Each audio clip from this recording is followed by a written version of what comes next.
ضحكة وفقد موجع. Jadi bangga-banggakan nasab perbuatan jahiliyah, kata Rasulullah, nyerang nasab orang lain juga perbuatan jahil. Ini bukan saya yang ngomong. Kalau omongan Hanif Al-Attas silahkan Anda injak-injak. Ini omongannya baginda Nabi besar Muhammad sallallahu alaihi wasallam. Bahkan dalam hadis lain riwayat Sahih Muslim juga kata Rasulullah, "Ithnani fin nasi huma bihim kufrun." Ada dua perbuatan yang kalau dilakukan oleh orang, maka dua perbuatan tersebut kata Nabi merupakan kufrun, bentuk kufur. Kata para ulama ahlu hadis, maksudnya aimin khisalil kufar, termasuk kebiasaannya orang-orang kafir. Artinya kalau dilakukan oleh orang Islam dosa minal kabair, saudara. Apa dua perbuatan tersebut? Di antaranya kata Rasulullah adalah at-ta'nu fil ansab, nyerang nasab orang lain. Saya ingin mengingatkan kembali, kemarin ada salah satu menantunya Habib Rizik yang membawakan hadis ini, yang mana mereka merasa dari klan Ba'alawi ini dihinakan masalah nasabnya. Yang disampaikan oleh Kanjeng Nabi di dalam hadisnya itu begini, qala Rasulullah sallallahu alaihi wasallam, "Itsnatani fin nasi huma bihim kufrun." Jadi ada dua hal, kalau dua hal ini menimpa kepada seseorang atau ada pada diri seseorang, maka orang tersebut bisa dikatakan kufur. Yang pertama yang menjadikan dia kufur itu adalah at-ta'nu fin nasabi, artinya mencela nasab orang lain atau mencela urusan nasab. Kemudian hal ini dinarasikan seolah-olah bahwa dengan adanya tesis, dengan adanya polemik nasab pada saat ini itu adalah bagian daripada at-ta'nu fin nasab, menghina atau mencela nasabnya Ba'alwi. Kalau diartikan seperti itu, ini gak objektif. Kenapa? Karena harus dipahami juga di dalam syarahnya. Larangan Kanjeng Nabi at-ta'nu fil ansab ini adalah ansab yang ats-tsabitati fi syar'i atau fi zahiri syar'i. Kalau memang nasab itu sudah ditetapkan, sudah diisbat melalui nakib-nakib atau nakobah-nakobah yang jelas secara syariatnya, kan begitu. Maka kemudian ketika ada orang yang mempertanyakan apakah benar atau tidak, ataupun perlu diverifikasi lagi, berarti ini belum sabitah, belum ada isbat yang kuat, begitu loh. Nah ini kan seolah-olah digiring umat ini supaya tidak mempercayai ketika ada penelitian tentang sahihnya atau isbat ataupun tidaknya nasab dari Ba'alwi. Satu itu. Ya jelas, sebenarnya kalau kita lihat yang pas dikatakan at-ta'nu fin nasab itu yang mereka sendiri. Mereka langsung mengatakan bahwa nasab Wali Songo ini tidak ada, terputus dan lain sebagainya, dan itu jelas-jelas at-ta'nu. Maka sehingga munculnya tesis pengkajian tentang polemik nasab ya karena ulah oknum sendiri dari klan Ba'alwi yang at-ta'nu fin nasab lebih duluan. Pahami, makanya jangan hanya sekedar istilahnya kemudian sekarang karena digugat, diteliti kemudian tidak terima, merasa dihinakan. Wong awakmu loh ngece dari ketbian ngece terus dicarno oleh orang-orang Nusantara. Kan lucu ini.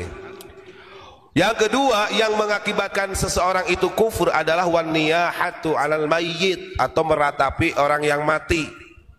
Papunten Pak, kalau kita lihat an-niyahah, makanya di sana itu di Hadromi, di Tarim itu yang dikatakan sebagai kota seribu wali, itu an-niyahah itu terjadi Pak. Kadang-kadang ziarah di makbarah, maka ada sebagian orang mengatakan oh di sana itu adalah kelompok kubrawiyun, artinya yang menuhankan kuburan. Betul, kuburiyun itu. Nah ini kan an-niyahah, bagian pada niyahah, dan itu terjadi. Ya ini mah tinggal introspeksi diri aja, monggo ya.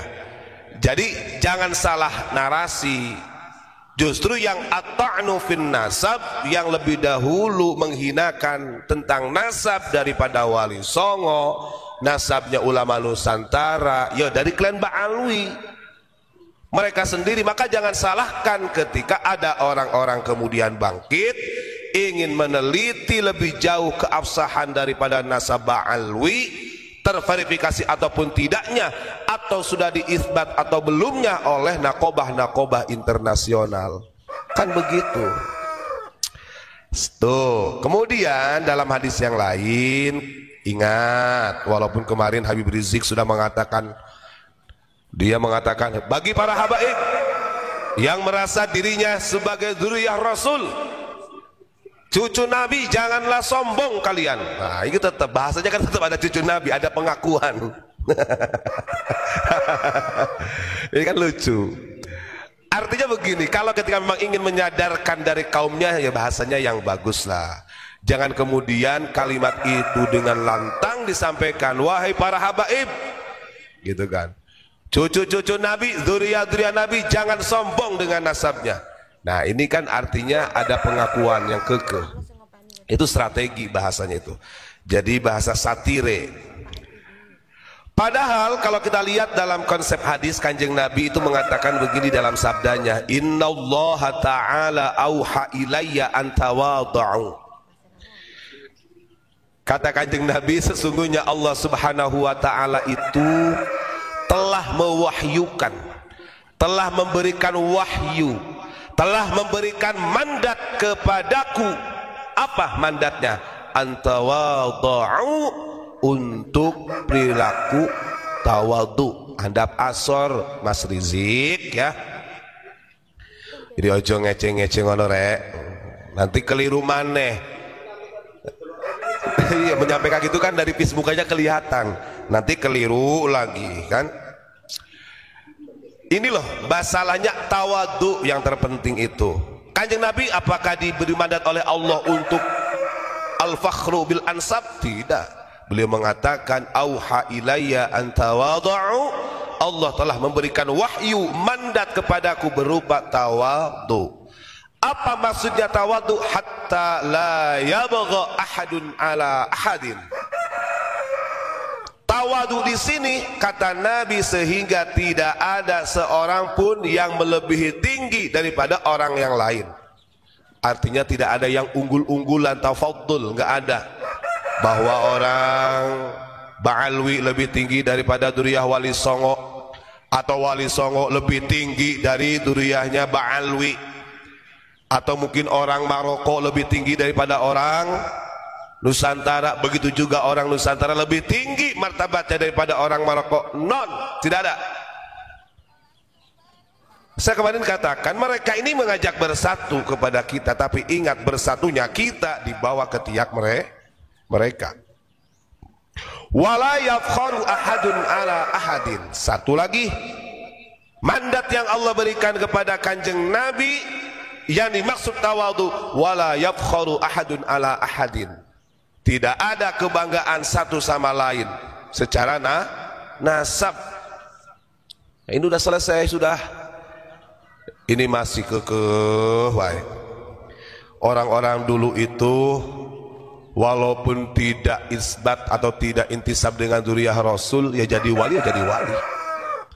Artinya tidak harus i'timad bahwa kami adalah dzurriyyah Nabi yang kemudian kemuliaannya ini 100 derajat atau 10 derajat dibandingkan orang yang lain. Nah itu itu kebohongan seperti itu. Jangan percaya.